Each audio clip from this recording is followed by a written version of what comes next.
It'd be bad enough for the Prime Minister to want to give our energy jobs to the Americans who've doubled their production over the last couple of decades, but he wants to actually give it over to the Venezuelan, Iranian, and Russian dictatorships by cutting Canadian energy production by 35%. Mr. Speaker, the Americans reduced their emissions by more than, while ours went up, by increasing natural gas production and using it to replace dirty coal. We could do exactly the same. Why won't he follow a common sense plan to produce more clean, green Canadian energy rather than giving our jobs to dirty dictators? I'd say that there's a W in the chat. Performance was designed to distract from is the fact that under the Conservative government of Mr. Harper and that current leader, they couldn't get anything built. We built the Trans Mountain Pipeline extension. We built TMX. We understand that getting good prices for our oil was important, not just for Alberta, but for the entire Canadian economy. And we are moving forward to make sure that even as the oil companies are making record profits, we're putting a cap on emissions, not on production, not on profits, but on emissions, because Canadians care. That's going to cut 120,000 jobs, bro. Member from Lakelands, please not take the floor. And Trudeau's being sued over that. By the chair. The Honourable Leader of the Opposition. Common sense Conservatives approved and saw the completion of 4 pipelines with no tax dollars to subsidize them. And we believe businesses should make money rather than take money. By contrast, this Prime Minister has pushed $100 billion of energy investment out of Canada, most of it into the United States. And once again, I can imagine that the champagne will be popping over at the Trump Tower when they find out how much more Canadian money this Prime Minister wants to send south. Why does he want to kill Canadian jobs? Why don't we bring home production and paychecks for our people? There you go, man. We need a guy who's pro-Canada. Right Honourable Prime Minister. The Leader of the Opposition just admitted that he wouldn't have put a penny into TMX. He wouldn't have made it happen. This is something that matters to Alberta. It matters to the oil workers there. Oh, yeah. House Speaker ain't happy with that one. Order. Order. The Right Honourable Prime Minister from the top, please. Mr. Speaker, the Conservative leader just admitted he would not have invested in TMX. He would not have gotten it built. But, Mr. Speaker, on this side of the aisle, we will stand up for Alberta. We will stand up for oil and gas workers. No, you're not, bro. You're cutting almost 250,000 jobs. For our oil and gas. You're getting sued over it. Look, Conservatives ain't happy. Conservatives are not happy with that. Sorry for talking over, but Trudeau's just spewing absolute nonsense, saying he stands with Alberta. No, he does not. Possible. Alberta's suing Justin Trudeau. The Honourable Member from Lakelands, please. The Honourable Prime Minister. 25 seconds left, please. Mr. Speaker, once again, we see that the Conservative leader will not stand up for workers across the country. He won't stand up for Albertan oil workers. We got the TMX pipeline built because we know that getting a better price for our oil by being able to ship it across the Pacific is a way of creating jobs and prosperity that allow us to build strong jobs and economy for the future. The Conservative leader does not understand that we need to invest in workers to build a stronger future, not offer them cuts. That's right. Bro, you're cutting 120,000 jobs minimum. That was hilarious. The Honourable Leader of the Opposition. Mr. Speaker, when we were in government, we didn't have to offer $30 billion bailouts for pipelines because they made money.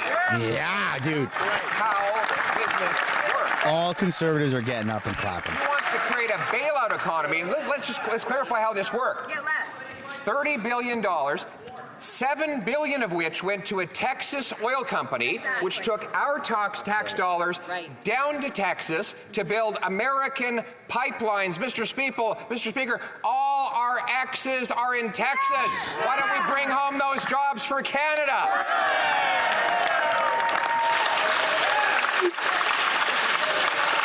Some W's. is. The Right Honourable Prime Minister. You just heard it perfectly clearly. We got Pierre singing that song before we got GTA 6. Are you kidding me?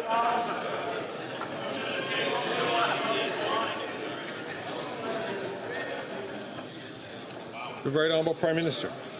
Mr. Speaker, we just heard it very clearly from the leader of the Conservative Party.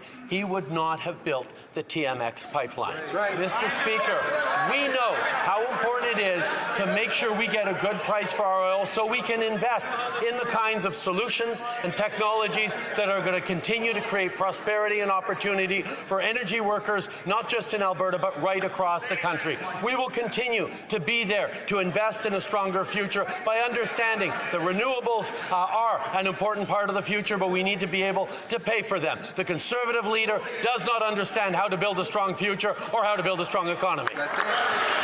Oh my goodness, dude. Trudeau is getting stomped on. All our exes live in Texas. Mr. Speaker,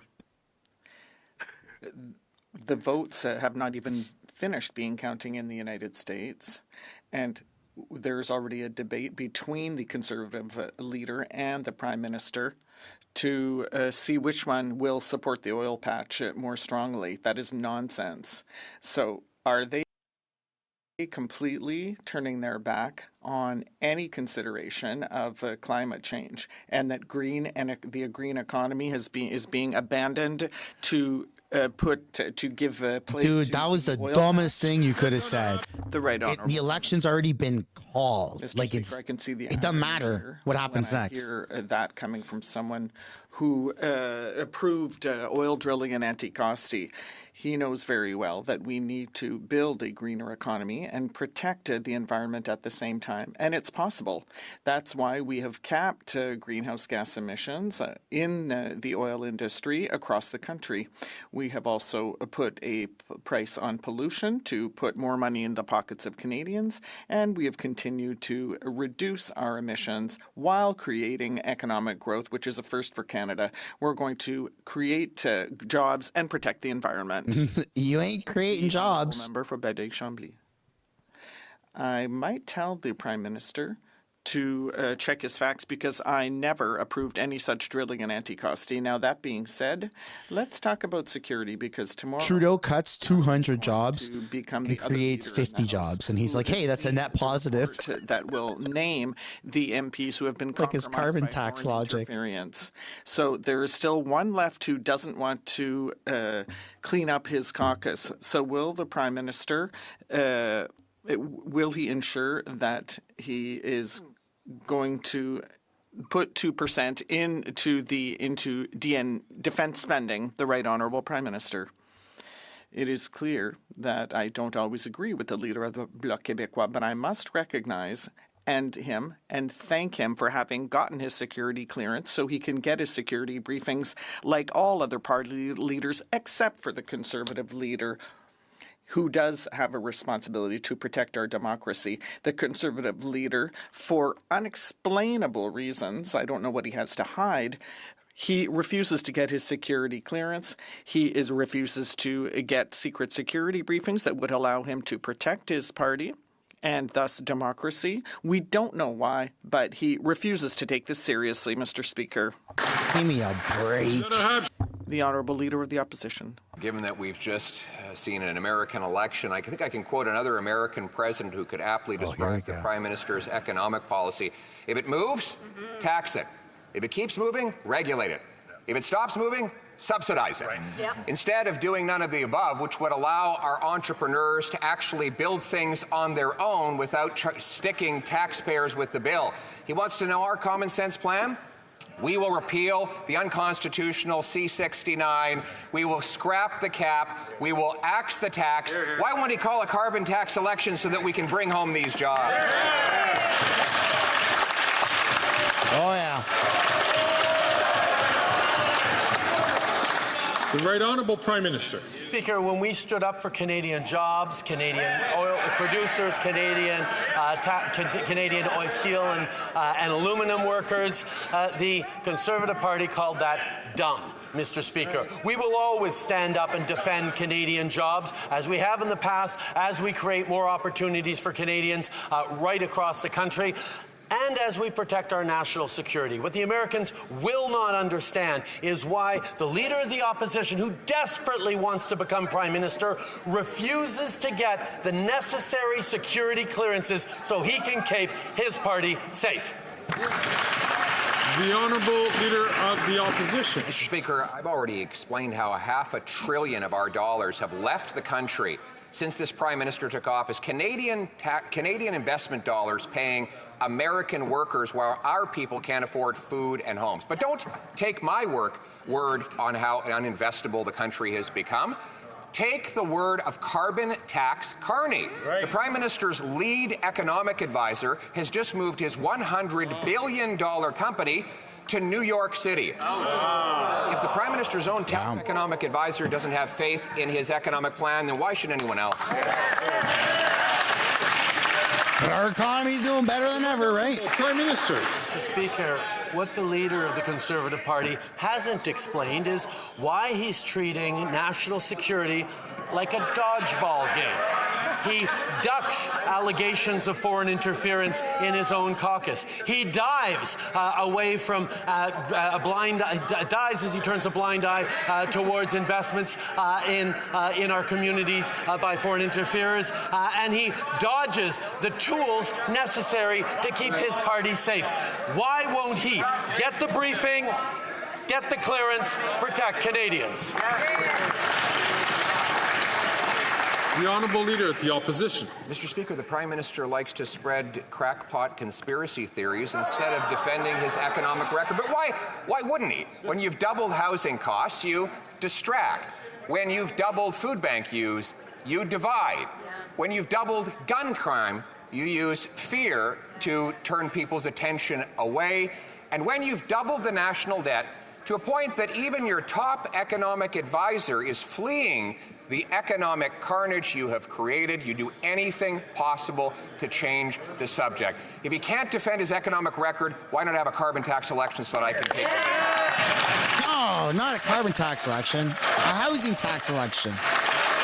The Right Honourable Prime Minister. Can't even defend the members of his own caucus because he refuses to get the necessary security. You can't even get the support from your own caucus. Crackpot conspiracy theories.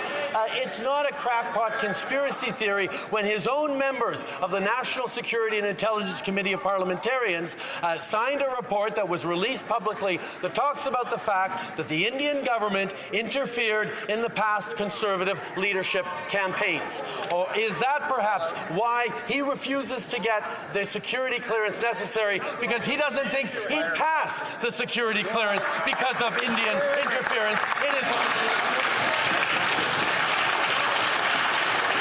The cost, crime, or corruption. We know that Parliament has been paralyzed for weeks now because he refuses to hand over evidence to the police in the $400 million Liberal slush fund scandal.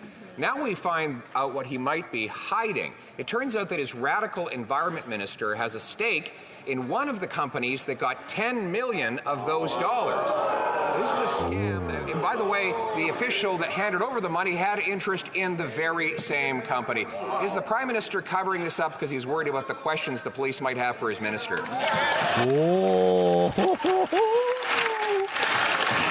The Right Honourable Prime Minister. Mr. Speaker, despite the efforts of the Conservative leader to partisanize and polarize everything, we still live in a country where the police are independent, the judiciary is independent, and the RCMP has clearly stated that they don't need and don't particularly want the documents that the Leader of the Opposition is freezing Parliament over. We will continue to stand up for the integrity and the independence of our police services, and we will, while we're at it, continue to encourage the Leader of the Opposition to get the necessary security clearance to see the threats to Canadians and protect his own caucus. Bro, like last week, Trudeau said he's going to release some of the names to Pierre without the clearance.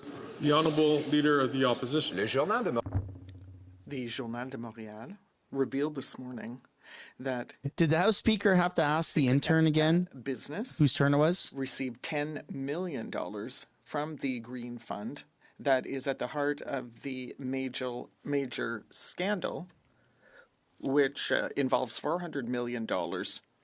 Who owns this company? Who has an interest in this company? The Minister of the Environment, Mr. Speaker. Now, is that why the Prime Minister is paralyzing Parliament in order to deprive the RCMP of evidence regarding this scandal? The Right Honourable Prime Minister.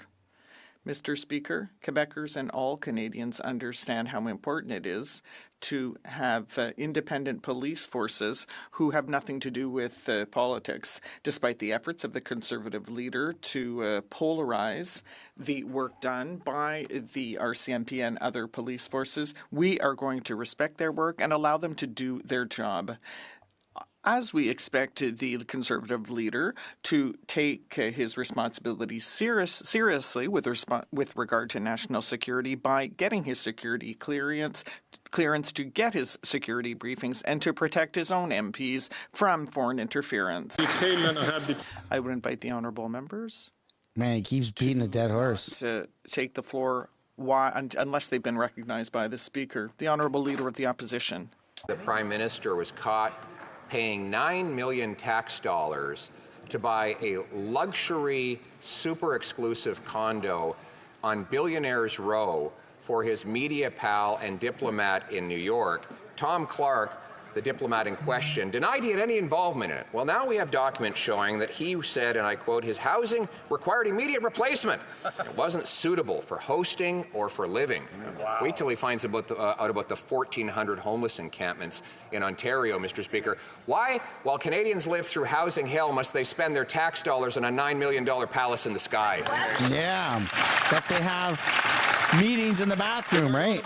In the bathtub. Mr. Speaker, at the same time as the leader of the opposition is playing silly games around partisanship and choosing to attack our hardworking diplomats and use people in homeless encampments as props while offering nothing but cuts of billions of dollars worth of investments, he is refusing to take seriously allegations made by the National Security and Intelligence Committee of Parliamentarians that his very leadership, the leadership in which that diplomat, as a former journalist, moderated, was interfered with by the Indian government.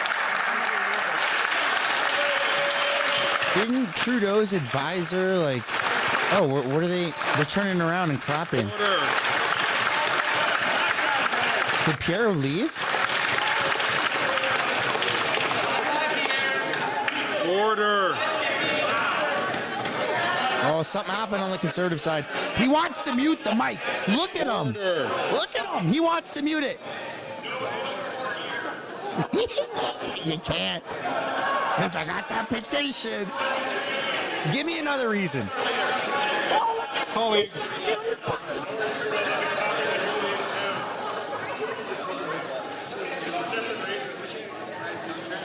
Guys, I think we changed Canadian politics. Oh my goodness.